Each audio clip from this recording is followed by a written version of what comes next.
Yo, what's up, yo? This is Killer Priest, and I'm representing right now for Kofi Universe. That universe is the universe you should be in.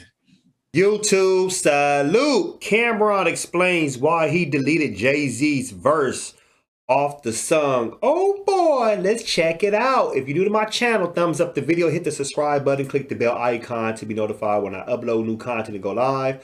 Also cast your vote for Kofi's Universe Hall of Fame, East Coast solo artist from 1990 to 1993. Nominate top 4 artists. The link is in the description. Check out new interviews with John Connor, Apathy, and Tech of Smith and Wesson. So Camron was on Drink Champs and he was talking about the situation that happened at Rockefeller Records. Everybody kind of knows about that. If you really don't know too much about that, I could probably do a separate video because I don't want to spend too much time on that right now. But let's just talk about Camron deleting Jay-Z's verse off of Old Boy. This is how it all began. Camron was signed to Rockefeller Records in 2002. And at that time, he was recording his album. And they was also working on the Paid in Full soundtrack. And there was a part 2, which was like a double CD. And there was a one for Petey song, Petey Crack, you know, of Rockefeller Records. But he wasn't for Rockefeller Records at that time. He wasn't signed. He wasn't even signed to being from State Property, just from Philly. Petey Crack did a track and Joel Santana and Cam jumped on it and he took it to Dame. And Dame was like, oh, that's Petey. He from Philly because Cam wanted to sign Petey Crack. And Cam was like, why everything gotta be Harlem and Philly up here? Like, y'all separate everything. It's like, it almost feels like there's no cohesiveness. So Dame took the track to Jay-Z so Jay-Z can hear it. Jay-Z says, stop, take off Cam, but keep Joel Santana. But Cam said, no, take my verse off too. And that's how, if you hear the one for Petey Crack song, it's Young Chris, Beanie Siegel, and Freeway. It's all State Property on there. Well, majority of the State Property members. The original version features Joel Santana and Camron. I heard the original version. The original version should be on YouTube. So at the time, Camron remembered that. So this is when Old Boy dropped. I want to say, what, spring 2002? Jay-Z knew that Camron had the hottest song in the country at that time. And it was all on the airways. You know, rotation on the mixtapes. Everybody had on everybody mixtape. Jay-Z recorded a verse. I guess he wanted to do like a remix. Like, yo, I did a little something for you. Here you go. Camron said, no, take that shit off. So he felt that like, hey, I'm going to take your shit off too. Nori thought that shit was very petty, but he thought it was, you know, funny. Like it was comedy because he felt that I'm a petty person too. Now, do I feel Camron was wrong? Not at all. I don't think Camron was wrong, regardless if Jay-Z would have never took off his verse from the one from Petey song. Because at the end of the day, Camron, he already knew the tension that was between him and Jay-Z.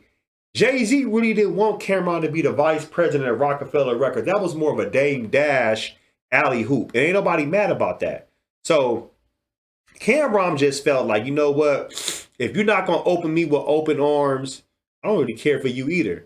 And that song, what was it? Welcome to New York City, that featured Jay-Z with Camron. That was like a publicity stunt. That was just to let people know like, oh yeah, we all getting along, but there was some tension over there. I mean, I have sources, you know, that worked for Rockefeller Records and they told me shit behind the scenes, but it was always some tension between Jay and Cam. Not because of Cam started it. It was really Jay-Z and Dame Dash fiasco. But Jay-Z took his problems out on Cam because he felt like, well, you know, since you rolling with him, well, F you too. So when you have Jay-Z from Brooklyn, that he has Memphis Biggest from Brooklyn, Camron, Jim Jones, Joel Santana, they got the Dipset, that's Harlem. Dame is from Harlem. Then you got Philadelphia, Beanie Siegel, Freeways, Young Chrissy, Neef, Young Guns, Petey Crack, Oskino and Sparks. That's Philly. So there was dichotomy in Rockefeller Records as far as like who was siding with who. Cam didn't have no problems with state property. He got along with them. State property had no problems with diplomats. They got along with them. That was more of a Jay-Z throwing jabs at Dame Dash.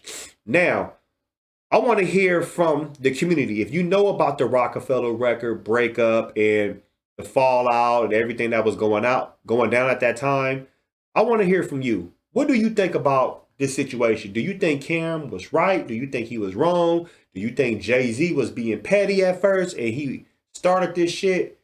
Or do you think it was just some shit that, you know, you wish would have never happened? I wish things like this would have never happened because Rockefeller Records was a dynasty. It was up there when you consider like record labels like Death Row Records.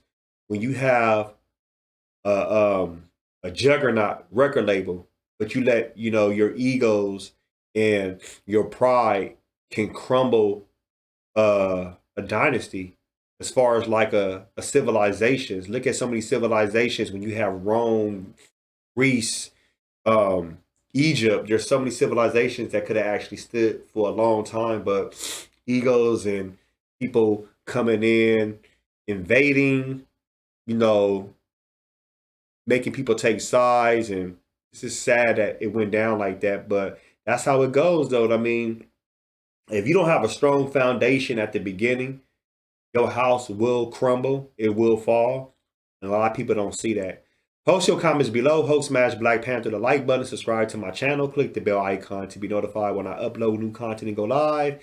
If you want to support and donate to the channel, I have Patreon, patreon.com/KofiUniverse.